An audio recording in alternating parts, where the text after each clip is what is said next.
Welcome back to New Hampshire Today, News Radio 610 96.7. Jack Heath. I also want to thank all of you who are enjoying my latest book, Chain of Souls, now out, the second in the series, Salem 6, Rebecca's Rising, Chain of Souls. Thanks for your feedback, and we continue to talk about that. But in a series of author interviews, because a lot of you love to read, and today reading is easier and more convenient than ever with the handheld stuff. If you're a Kindle user or Nook, you can check out this stuff. But right now, we're going to welcome in an author to the show, and he is Ken Potty, and he is out of Connecticut, but a great New Hampshire connection with your book and books, the book Mountains of Fire. Ken, thanks for being with us. Thank you. I appreciate it. Tell us about Mountains of Fire and in New Hampshire, because there's a great story behind the story here. Yeah, my dad. The first part of the Mountains of Fire is there's a part one to the book. It's called Codename Series. That's book one in the series, and it's based loosely on the fact that my dad was behind enemy lines during France at 16 years old, delivering radios for the Free French and the Maquis partisans for a patent's fake invasion of Pas-de-Calais, so the D-Day invasion would go off without a hitch. And it did. It kept 30 German divisions in Pas-de-Calais. And that whole story is based around the fact that my dad was a brilliant radio guy, and he was born in Worcester, Mass., grew up in Putnam, Connecticut. When I wrote the book, he didn't want me to name names or name places because he told me if I'm still here, they're still here. So I tried to find a point or a place that reminded me of where he grew up, and basically New Hampshire, because I went to school in Vermont and a New England boy here, that kind of thing. Mountains of Fire, and what's the mood of the book, Ken, in terms of, is it reflection? Is it more the personal story of your dad? Is there action in there? Is it life looking back? What's sort of the telescope in terms of the book? Actually, if I go back one and talk about the first book, it leads right into Mountains of Fire. But initially, my dad didn't even tell my mom until 99 to 2000. So they were married 50 years before he Wow. told her that he was behind enemy lines. And he told us that same night. And he was a great guy, fourth-degree Knight of Columbus. He helped all the Catholic schools by providing his own money and his own time. And I said that New Year's Eve, I said, Dad, why don't you just retire, take all your money and go? And he started to cry. And my dad's an old, tough Navy guy, and I'm looking at him like, what's going on here? And he told us a story, and a 10-year-old Jewish girl had died in his arms when they landed in France. And so that affected his entire life. So I said, why didn't you ever tell us? And like I said earlier, if I'm still here, they're still here. So the way I wrote the books, book 1 and 2, Mountains of Fire, is past, present. So you go 1940s, and then chapter 2 would be modern day, and the modern day portion of the books is what if they found us. Right. So Codename Sonny goes to that whole thing of going through France and D-Day, and the son Jack and Emily, his wife, figuring out what's going on, and then the bad guys find him. In book 2, I continue the story from the second it stops. But it revolves more around Mountains of Fire, revolves around some of the true stories that are based on fact of downed pilots and political dissidents and Jewish families that escaped from France into Spain through the Mountains of Fire, to the Pyrenees Mountains, and that's why they're called, from the goddess Pyrenees. And I actually got one guy to verify the route with me. A guy by the name of Scott Goodall wrote the book The Freedom Trail, whose dad had crash-landed, or he parachuted out of a plane in World War II. And he takes people over the Mountains of Fire. So he wrote the foreword to the book and verified all the information in the book, which is kind of cool. Ken Potty's the author of the book, Mountains of Fire. It's D-Day.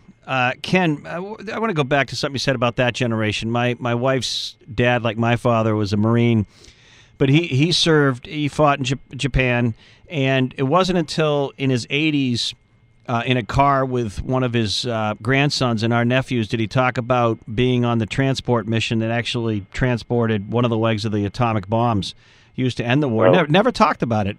Never even brought it up with his, like you said, his wife of 50 years of the kids.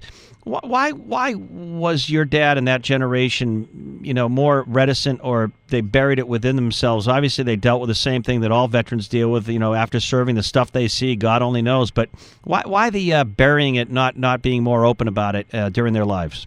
Well, I was a combat company commander in Desert Storm. I was a captain. I had an aviation unit. Well, thank you for your service. Thank you. And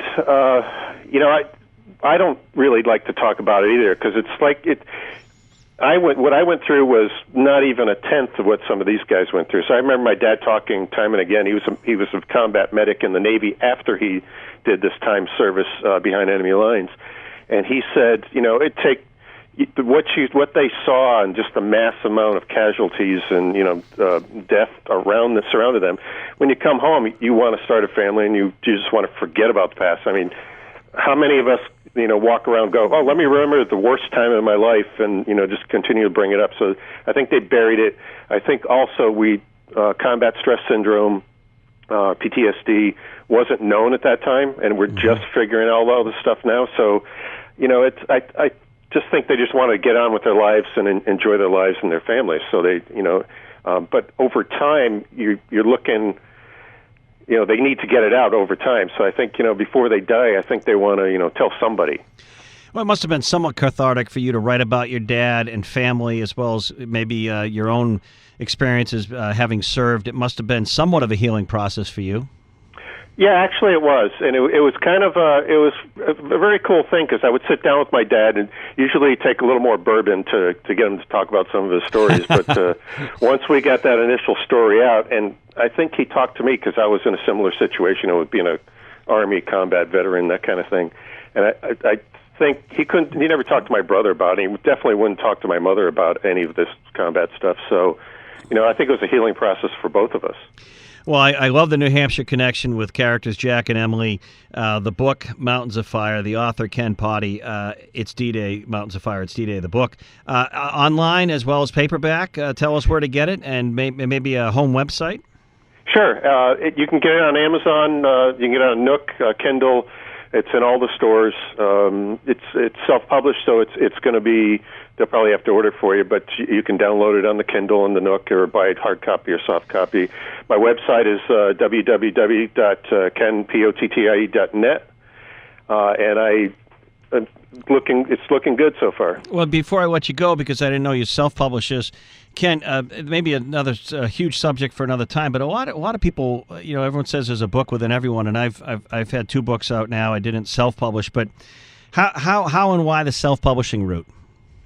Well, I'll tell you right now, it's very difficult for all the authors that want to publish a book, and you probably understand this too, to get a literary agent first to represent you, then find a publisher that's willing to take on a literary agent, and then you have to go through that whole process. I sent out, probably literally hundreds of requests. And, it depends on the genre and the era and what's popular at the moment. The good thing about self-publishing is I control the marketing. I get the royalties. And, for example, if you have a book that's not selling, the publisher goes, okay, we're done. We're not going to put out any more books. So you have a little more control when you self-publish. And a lot of the publishing companies are starting to take on that little piece, it's another part of the market they can absorb. All right. Thank you very much. Good luck to you. Appreciate it, Ken. Thank you. All right. Back in a few. Bye.